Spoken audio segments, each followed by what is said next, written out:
की हत्या हुई है तो हत्या के बारे में उसका पूरा, अगर पुलिस चाहे तो 24 घंटे में उसका पता लगा सकती है, लेकिन अभी 2 साल हो गए, उसका बोला पता नहीं लग रहा है, इम्पॉसिबल चीज़ है। ठीक है ना, तो ऐसा होना नहीं चाहिए। पुलिस प्रशासन के ऊपर सवाल उठ रहे हैं। ठीक है ना, और राजस्थान की जो बीजेपी सरकार है उनमें कुछ न कुछ तो उसके अंदर है। इसके लिए सामने वाले को, मेन आरोपी को नहीं पकड़ा जा रहा है। मेन आरोपी को पकड़ना चाहिए। हम लोग अभी टाइमिंग दे देंगे, कुछ वो टाइमिंग के अंदर पकड़ा गया तो ठीक है, नहीं तो और से भी, इससे भी बड़ा हम लोग घेराव करेंगे। और आगे से आगे हम लोग को जो करनी सेना को जो करना है, करनी सेना को ये लोग सुखदेव सिंह जी घोघामेड़ी चले गए उसके बाद में कमजोर समझ रहे हैं, तो हम लोग इतने कमजोर नहीं है। सुखदेव सिंह घोघामेड़ी जाने के बाद में उन्होंने ऐसे कई शेर पैदा किए हैं जो अभी तक मिस्टर जो जीवन सिंह जी है, शीला भाभी साहब, उनकी वजह से चुप बैठे हैं कि उन्होंने, सरकार ने आश्वासन दिया था, आश्वासन देने के हिसाब से चुप बैठे थे। अभी हम लोग चुप बैठने वाले नहीं है, जो भी है हम लोग हमारे हिसाब से करेंगे।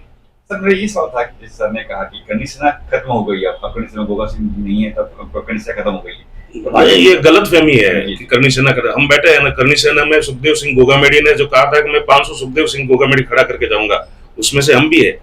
हम पूरा महाराष्ट्र में संगठन मजबूती से चला रहे हैं, राष्ट्रीय अध्यक्ष, कार्यकारी अध्यक्ष शीला जी के नेतृत्व में, और संगठन वैसे ही चल रहा है। तो क्योंकि सुखदेव दादा ने मजबूत लीडर खड़े किए थे उन्होंने, और वो संगठन चला रहा है। संगठन और मजबूती से खड़ा होगा शीला भाभी के नेतृत्व में, और ऐसे ही चलेगा। और हम तो लोगों को न्याय के लिए बैठे, हम लोगों की सेवा करते हैं, लोगों की मदद करते हैं जहां जहां जरूरत पड़ती है। कल मैं मलाड मालवनी पुलिस स्टेशन में था, एक महिला के साथ अत्याचार हो रहा था, तो वहां गया, उस सीनियर से मेरी भिड़त हो गई, एसीपी से हो गई। हम आज भी पहुंचते हैं, हमारे साथ भले 2 आदमी हो 10 आदमी हो, लेकिन हम वैसे ही आज भी काम कर रहे हैं। सर आपको कहेंगे सर, क्या कहेंगे? हाँ 29 मार्च 2026 को हमारे ठाकुर सुखदेव सिंह दादा साहब घोघामेड़ी जी की जो हत्या हुई थी 2 साल पहले, 2-2.5 साल पहले, तो उसके लिए न्याय मांगने के लिए बहुत बार हमने कोशिश की वहां के सरकार से या केंद्र सरकार से, मगर आज तक न्याय नहीं मिला। तो उसके लिए हमारी कार्यकारी अध्यक्षा सम्मान्य शीला भाभी साहब घोघामेड़ी जी, इनके नेतृत्व में वहां के राजस्थान के जो सीएम हाउस है उसको घेराव लेने का कार्यक्रम हम लोग कर रहे हैं। और उसमें से महाराष्ट्र से हम लोग अभी आज जो आप ये जो पत्रकार परिषद रखी है, तो महाराष्ट्र से भी बहुत से लोग इस घेराव के प्रोग्राम में जाने वाले हैं।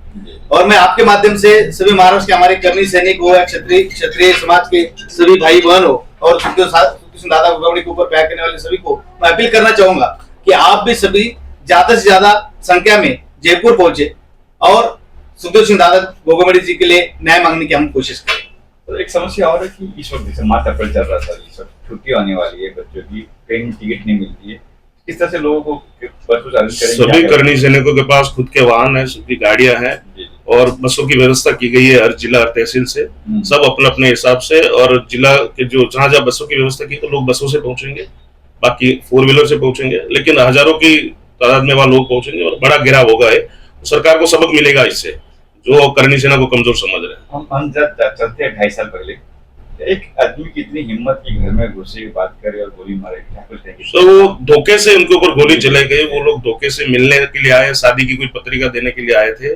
बाकी सुखदेव सिंह घोघामेड़ी के ऊपर ऐसा हमला करना, अगर उनको पता होता तो उन दोनों को उधर ही चीर लेते। वो खुद ही, वो खुद शेर आदमी थे, लेकिन शेर को धोखे से ही मारा जाता है। वो धोखे से हुआ। बाकी सुखदेव सिंह के ऊपर हमला करना कोई खाने की बात नहीं थी। आखिर क्या कुछ कहेंगे दर्शकों से लास्ट में? बस ये कहना चाहूंगा, हमारे महाराष्ट्र के सभी तहसील, तालुका अध्यक्ष और जिला अध्यक्ष, प्रदेश कार्यकारिणी, सबको निवेदन है कि सब अपने अपने तरीके से अपने अपने जिलों की टीम लेके जयपुर 29 मार्च को पहुंचना है।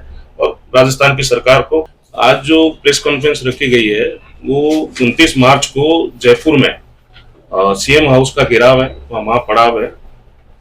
क्योंकि सुखदेव दादा जो घोघामेड़ी साहब थे, हमारे राष्ट्रीय अध्यक्ष, उनकी जो हत्या 2-2.5 साल पहले की गई थी, कुछ आरोपी पकड़े गए, लेकिन जो इसके मुख्य आरोपी हैं वो अभी तक पकड़े नहीं गए। जो मेन आरोपी जो बाहर बैठे हैं, अभी भी लोगों को वहां धमका रहे हैं, लोगों को धमकियां दे रहे हैं, वसूली कर रहे हैं, और उनको गवर्नमेंट उनके ऊपर एक्शन नहीं ले रही है। क्योंकि देश की सबसे बड़ी एजेंसी के पास, एनआईए के पास जांच है, और वो लोग ही शांत बैठे हैं, और हमें अभी तक न्याय मिला नहीं है। इसलिए सीएम हाउस का घेराव किया जाएगा। राजस्थान में हमारे राष्ट्रीय कार्यकारी अध्यक्ष शीला सुखदेव घोघामेड़ी पूरे राजस्थान का दौरा कर रहे हैं, योगेंद्र सिंह कटार साहब कर रहे हैं, और हम महाराष्ट्र में घूम रहे हैं। और महाराष्ट्र के सभी जिलों से, सभी तहसीलों से गाड़ियां वहां जयपुर पहुंचेगी पूरी टीम के साथ।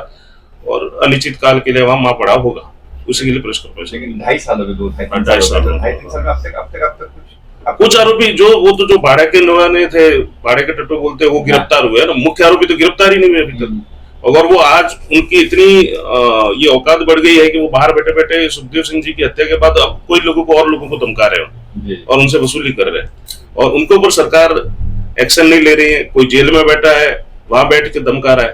क्या सरकार के दामाद है, कौन है, हमें भी समझ में नहीं आ रहा है। इसलिए हम वह महापड़ाव करेंगे और हमारे राष्ट्रीय अध्यक्ष, कार्यकारी अध्यक्ष शीला जी के नेतृत्व में रहेगा। मैं ये समझता कि 2.5 साल से आप लोग चुप क्यों बैठे थे? अब तक क्यों कुछ बोले? 3 साल हो गया अब तक। हमें विश्वास दिलाया गया था, हमारी भाभी साहब ने जो है पद यात्रा भी निकाली थी, न्याय यात्रा।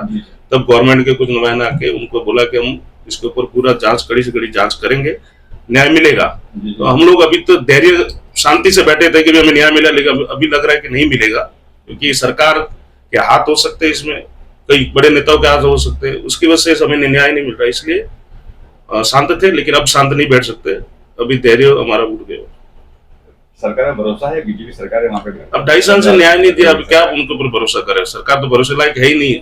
वो सीएम बैठा है, वो भी भाड़े का आदमी है, उसके ऊपर ही अनिश्चित काल महापड़ाव रहेगा। उसके बाद देखते हैं, जो आंदोलन कड़ा से कड़ा आंदोलन करना पड़े, जैसे सुखदेव सिंह जी के नेतृत्व में करते थे, वैसा अभी शीला भाभी साहब के नेतृत्व में करेंगे। पता रहेगी निश्चित काल नहीं, अनिश्चित महापड़ाव रहेगा, अनिश्चित महापड़ाव रहेगा। 2.5-3 साल हो गए, इसमें पत्र विवाद आपने किए होंगे एनएसए पुलिस वालों से कि नहीं किए थे? बिल्कुल, सीएम से भी मिले थे, पत्र व्यवहार भी हुआ। उन्होंने जो मांगे हमने रखी थी 11 सूत्र मांगे, वो मांगे भी मानी थी, लेकिन उसके ऊपर उन्होंने कोई अभी तक अमल नहीं किया। बड़े बड़े बीजेपी के लीडरों ने आश्वासन दिया था कि हम न्याय देंगे, लेकिन ऐसा कुछ भी अभी तक हुआ नहीं, इसलिए ये घेराव किया जा रहा है। नमस्कार, मी आनंद सिंग ढोके, राष्ट्रीय उपाध्यक्ष श्री राष्ट्रीय करणी सेना। माझ्याबरोबर आमचे प्रदेशचे प्रभारी सन्मान जीवनसिंग सोलुंके, आम्ही दोघं आपल्या सगळ्यांच्या माध्यमातून महाराष्ट्रातील सर्व करणी सैनिकांना आणि क्षत्रिय समाजाला अपील करतो की 29 मार्च 2026 रोजी जयपूर येथे सन्माननीय शीला भाभीसा गोगामेडीजी व राष्ट्रीय उपाध्यक्ष कटार साहेब यांच्या नेतृत्वामध्ये सन्माननीय ठाकूर सुखदेव दादा गोगामेडीजी यांना न्याय मिळवून देण्यासाठी त्या ठिकाणी सीएम हाऊसचा घेराव हा कार्यक्रम ठेवण्यात आलेला आहे। आणि जोपर्यंत दादांना न्याय मिळत नाही तोपर्यंत आपण सगळे जयपूर सीएम हाऊस सोडणार नाही। आणि म्हणून आपण सगळ्यात जास्तीत जास्त संख्येने पूर्ण आपली सगळी टीम असेल, तालुक्याची टीम असेल, जिल्ह्याची टीम असेल, लोकल टीम असेल, या महाराष्ट्राची टीम असेल,